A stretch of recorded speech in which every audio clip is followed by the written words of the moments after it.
Hello everyone, welcome to LSIS law scholar independent society में आप सभी लोगों का स्वागत है। आज की कक्षा में हम कारक के बारे में जानेंगे कि कारक किसे कहते हैं, उसके कितने प्रकार होते हैं। तो चलिए शुरू करते हैं। कारक, सबसे पहले बात करते हैं हम कारक की कि कारक होता क्या है। तो संज्ञा या सर्वनाम के जिस रूप से उसका सीधा संबंध क्रिया के साथ ज्ञात हो वह कारक कहलाता है। ठीक है, हम जो है क्रिया के साथ किसी भी संज्ञा या सर्वनाम को दर्शाएंगे तो जिस रूप से दर्शाएंगे उसको, जिस रूप से संज्ञा या सर्वनाम का संबंध क्रिया के साथ दर्शाया जाएगा वो कारक कहाएगा। ठीक है, उसको कारक कहा जाएगा, है ना। तो कारक के जो प्रकार हैं वो टोटल 8 प्रकार हैं। ठीक है, जिसके अंदर सबसे पहला प्रकार क्या है, कर्ता कारक। तो कर्ता क्या होता है कि जो वाक्य में कार्य को करे वो कर्ता कहलाता है। तो उस कर्ता को जो संबोधित करेगा वह चिन्ह, वो विभक्ति चिन्ह क्या है, ने है। तो यहाँ पे जो ने है वो कर्ता कारक कहलाएगा। ठीक है, कर्ता कारक क्या हो गया, जो किसी कार्य को, वाक्य में जो कार्य है उसको जो करता है उसको दर्शाने वाला चिन्ह हो गया कर्ता कारक। ठीक है, तो कर्ता कारक का विभक्ति चिन्ह क्या हो गया, ने। तो जैसे हम वाक्य में अगर प्रयोग करो तो रामू ने खाना खाया। ठीक है, किसने खाना खाया, रामू ने। ठीक है ना। तो यहाँ पे जो ने हो गया वो कर्ता कारक हो गया, कर्ता के बारे में बता रहा है कि उसने, किसने, रामू ने। ठीक है ना, यहाँ कर्ता रामू हो गया और कार्य हो रहा है, क्या कर रहा है, वो खाना खा रहा है। ठीक है, तो जो ये संबंध दिखा रहा है ये ने दिखा रहा है, तो यहाँ पे जो ने है वो कर्ता कारक कहलाएगा। ठीक, कर्ता कारक। ठीक, अब बात करते हैं आगे। दूसरा क्या है, कर्म कारक।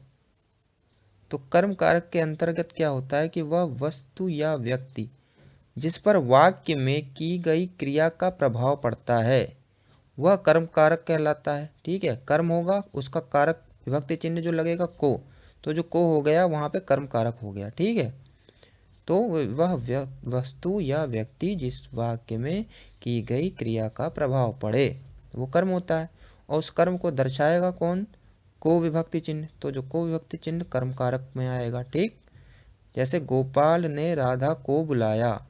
ठीक है, तो किसको, राधा को बुलाया। ठीक है, इस पर प्रभाव पड़ रहा है राधा पर। ठीक है, किसने बुलाया, गोपाल ने बुलाया। तो यहाँ पे जो कारक हुआ को वो कर्म कारक हुआ। बात समझ में आई। इसी प्रकार से हम देखते हैं करण कारक।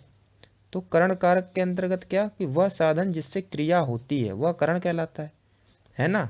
जो क्रिया होती है उसे से या के द्वारा जो विभक्ति चिन्ह है उससे हम दर्शाएंगे तब वो करण कारक के अंतर्गत आएगा। ठीक है, जो क्रिया है हमारी वो से और के द्वारा, ये जो दो विभक्ति चिन्ह है करण कारक के, इससे हम पहचान सकेंगे कि वो करण कारक है।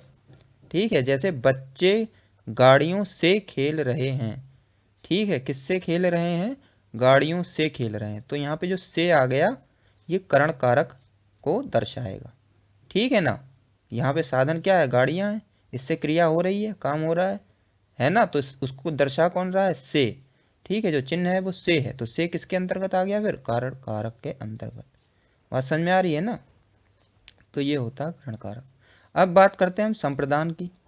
तो संप्रदान कारक क्या, संप्रदान का अर्थ ही होता है देना। ठीक है, संप्रदान का अर्थ क्या होता है, देना। तो जब वाक्य में किसी को कुछ दिया जाए या किसी के लिए कुछ किया जाए तो वहां पे संप्रदान कारक होता है। ठीक है, जो कोई वाक्य अगर हम देखें जिसके अंतर्गत क्या हो कि किसी को कुछ देने की बात हो रही हो या किसी के लिए कुछ करने की बात हो रही हो तो वहाँ संप्रदान कारक का बोध होगा। वहाँ पहचानेंगे क्या, विभक्ति चिन्ह इसका क्या होता है, संप्रदान कारक का, कि के लिए और को का उपयोग होता है ना, या के वास्ते के हेतु का भी प्रयोग होता है। तो के लिए, के वास्ते, के हेतु का प्रयोग हो या को का प्रयोग हो, तो ये सारे जो विभक्ति चिन्ह हैं इनका जब प्रयोग होगा तो हम ये पहचान पाएंगे कि वहाँ पे क्या है, संप्रदान कारक है। ठीक, जैसे हम देखते हैं इस वाक्य में कि माँ अपने बच्चे के लिए दूध लेकर आई। ठीक है, तो यहाँ पे जो के लिए है ये क्या बता रहा है कि किसके लिए, अपने बच्चे के लिए क्या लेके आई, दूध लेके आई। तो कुछ काम हो रहा है ना यहाँ पे।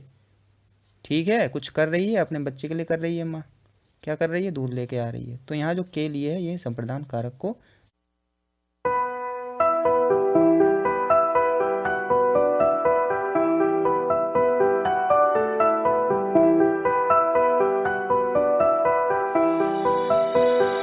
दर्शा रहा है। ठीक है ना। चलो अब आगे बढ़ते हैं और बात करते हैं अपादान कारक की। तो अपादान कारक के अंतर्गत क्या होगा कि जब संज्ञा या सर्वनाम के किसी रूप से किन्हीं दो वस्तुओं के अलग होने का बोध हो तब वहाँ अपादान कारक होता है।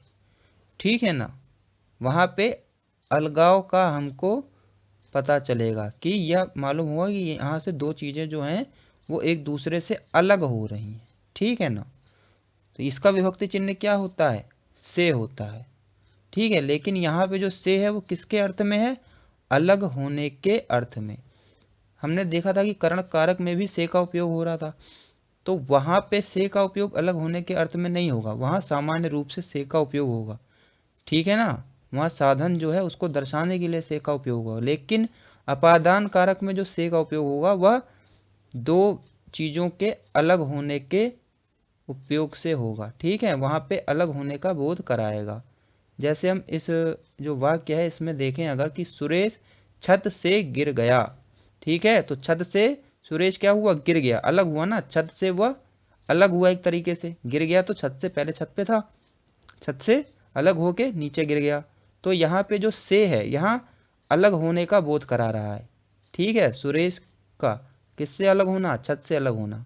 तो यहाँ पे सुरेश छत से गिर गया, तो यहाँ पे जो से है ये करण कारक ना होके कौन सा कारक हो जाएगा, अपादान कारक।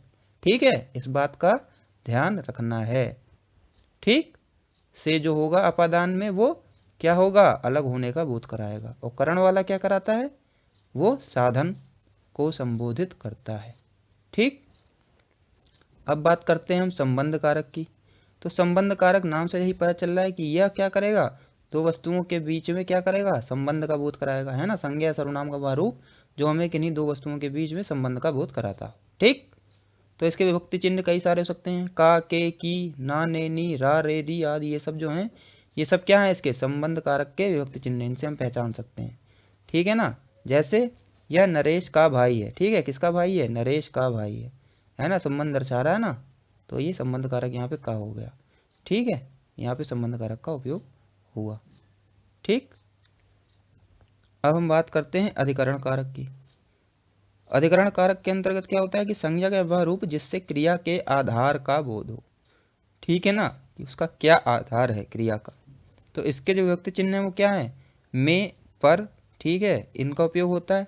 और उसके अलावा के ऊपर, के भीतर, के बाद, है ना, इनका भी उपयोग होता है कि उसका आधार पता चलता है कि कहाँ पर। ठीक है ना, में, पर, के ऊपर, है ना, ये सभी जो हैं अधिकरण कारक के अंतर्गत आएंगे। ठीक, क्रिया के आधार का बोध कराएंगे। जैसे कि हम देखें अगर वाक्य में कि वह पहाड़ों के बीच में है। ठीक है, कहाँ पे है वो, क्या आधार है, पहाड़ों के बीच में है। ठीक है, तो में जो यहाँ पे आया ये क्या हो गया, अधिकरण कारक हो गया। ठीक, बात समझ में आ रही है। चलो अब बात करते हैं संबोधन कारक की। तो संबोधन से पता चल रहा है कि क्या होगा, यहाँ पे किसी को बुलाने, पुकारने या बोलने का यहाँ पे बोध होगा। तो संज्ञा सर्वनाम का वह रूप जिससे किसी को बुलाने, पुकारने या बोलने का बोध होता है ना, बुलाने का, तो वहाँ पे क्या होता है, संबोधन कारक होता है। ठीक है, तो व्यक्ति चिन्ह इसके क्या होते हैं, हे, रे और अरे। बात समझ में आ रही है। तो जैसे कि अगर हम देखें कि हे राम बहुत बुरा हुआ, तो यहाँ पे क्या लग रहा है कि संबोधन हो रहा है किसी चीज का, है ना। तो वहाँ पे जहाँ पे भी हे, रे या अरे इनका उपयोग हो वहाँ संबोधन कारक होता है। ठीक है, और उसका चिन्ह भी है संबोधन कारक का आपके पास, उससे भी आप अंदाज़ा लगा सकते हैं कि यहाँ कौन सा कारक है। सबसे आसान संबोधन कारक ही पता लगाना होता है। ठीक है, तो ये हमारे पास कुल कितने कारक हो गए, 8 कारक हो गए, जिनको हमें अच्छे से याद रखना है।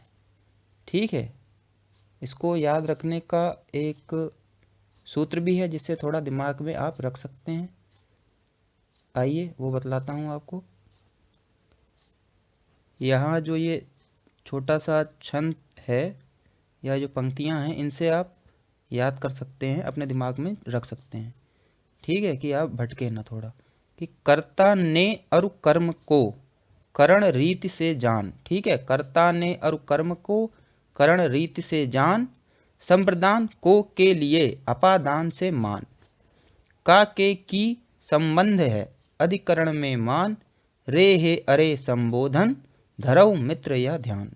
ठीक है, तो यहाँ पे कर्ता ने आ गया तो ने कर्ता में उपयोग होगा, कर्म को है ना, कर्म में कौन सा होगा कारक, को, करण में से। ठीक है ना, तो इसी पूरे छंद में आ जाएगा। आप देखो, संप्रदान को के लिए अपादान से मान है, अपादान में से आता है, का के की संबंध है, का के की में क्या संबंध, अधिकरण में मान, अधिकरण में क्या होता है, में, है ना, में विभक्ति चिन्ह, तो अधिकरण कारक में में आता है।